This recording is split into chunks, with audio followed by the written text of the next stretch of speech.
প্রতি বছর রমজানেই দু একদিন ছোলা বুট খাওয়ার পরে আমার ছোলা বুট খেতে ইচ্ছা করে না, যার কারণে আজকে আম্মুরা ছোলা বুট বানাইতেছে। বাট আমি নিজের জন্য আলাদা করে খাবার বানিয়ে নিব।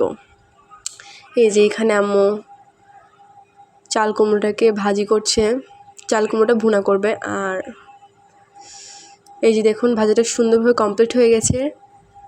আর এদিকে আমি পানি বসিয়ে দিয়েছি। আর এখানে চাল কুমড়ো ভাজি করার জন্য আম্মু সব মশলাপাতি দিয়ে দিচ্ছে। ভাজি করে চাল কুমড়োটা ভুনা করলে এভাবে অনেক খেতে ভালো লাগে। দেখুন এটার মধ্যে সর্ষে বাটাও আম্মু দিয়ে দিলাম। এই রান্নাটা খেতে এত বেশি ভালো লাগে কি বলবো।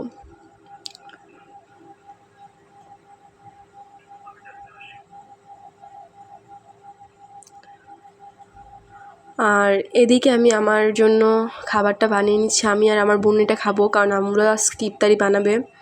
বাট ইফতারি খেতে আমার সারাদিন পর রোজা রেখে একদম ভালো লাগে না। এখানে আমি পাস্তা দিয়ে দিয়েছি এবং তার মধ্যে নুডলসটাকেও দিয়ে দিব।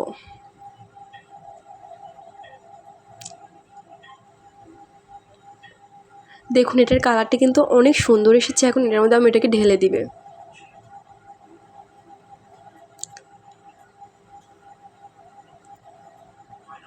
দেখুন এই যে এটার কালারটা কিন্তু মাশাআল্লাহ অনেক সুন্দর এসেছে। এখন এটা আমি কিছুক্ষণ পানি দিয়ে কষিয়ে নিবে।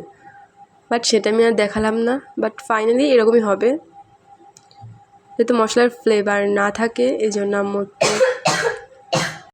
একটু পানি দিয়ে জাল করে নিয়েছি, যাতে মশলার ফ্লেভারটা না থাকে। এই যে আমার নুডলস সিদ্ধ কমপ্লিট। এখন এটাকে আমি নুডলসটাকে রান্না করে নেব। এখানে পেঁয়াজ মরিচ, একটা আলু দিয়েছি, বেশি আলু দিইনি আমি। এই যে এদিকে আম্মুদের জন্য চপ ভাজি করছে, আর এদিকে আমি রান্নাটা করে নিচ্ছি সুন্দরভাবে। এখন এটার মধ্যে আমি একটা ডিম ভেঙে দিব। এই যে দেখতে পাচ্ছেন।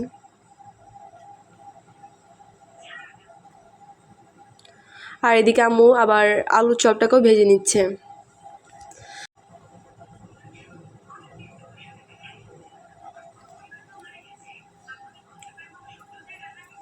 সারাদিন পর রোজা রেখে আপনাদের কার কার ইফতারি একদম খেতে ভালো লাগে না, অবশ্যই অবশ্যই আপনারা জানাবেন।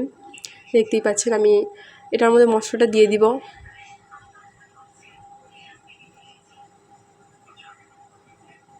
আর তাছাড়া এমনিতে ইফতারি খেলে প্রচুর গ্যাস হয়, পরে পেটটা ব্যথা করে। এই যে এখানে আমি মশলাটা দিয়ে দিব, এটা এক্সট্রাভাবে কিনে নিয়ে এসেছি। আমার নুডলস রান্নাটা প্রায় কমপ্লিট। আর এখানে আম্মু বড়াগুলো ভাজছে, আলুর চপ বেগুনি ভাজা শেষ। এই যে দেখতে পাচ্ছেন আমার নুডলস রান্না প্রায় কমপ্লিট। এর মধ্যে আমি সামান্য একটু সস দিয়ে দিব। সস দিয়ে ভালোভাবে নাড়াচাড়া করে নিব।